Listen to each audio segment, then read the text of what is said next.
વાપી મહાનગરપાલિકાની મોટી કાર્યવાહી। ડુંગરી ફળિયામાં 100થી વધુ ગેરકાયદેસર ભંગારના ગોડાઉનો તોડી પાડવામાં આવ્યા। વાપી નગરપાલિકાએ આજે ડુંગરી ફળિયા વિસ્તારમાં મોટી કાર્યવાહી કરી છે। મહાનગરપાલિકાએ રહેણાંક વિસ્તારમાં આવેલા 100થી વધુ ગેરકાયદેસર ભંગારના ગોડાઉન તોડી પાડ્યા છે। વાપી મહાનગરપાલિકાના વહીવટદાર ભવ્ય વર્મા અને કમિશનર યોગેશ ચૌધરીના માર્ગદર્શન હેઠળ આ કાર્યવાહી હાથ ધરવામાં આવી હતી। આ ગોડાઉનના રહેણાંક ઝોનમાં અને રહેણાંક વિસ્તારની નજીક આવેલા હતા।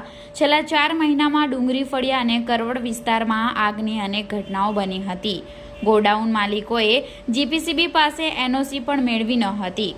મહાનગરપાલિકાએ ગોડાઉન માલિકોને સ્વૈચ્છિક રીતે ગોડાઉન દૂર કરવા અંતિમ નોટિસ આપી હતી। માલિકોએ નોટિસની અવગણના કરતા નોટિસ પીરિયડ પૂરો થયા બાદ કોર્પોરેશને આ કાર્યવાહી કરી હતી। આ કામગીરી દરમિયાન વાપી મનપાની ટાઉન પ્લાનિંગ અને લાઇટ વિભાગના અધિકારીઓ ઉપસ્થિત રહ્યા હતા।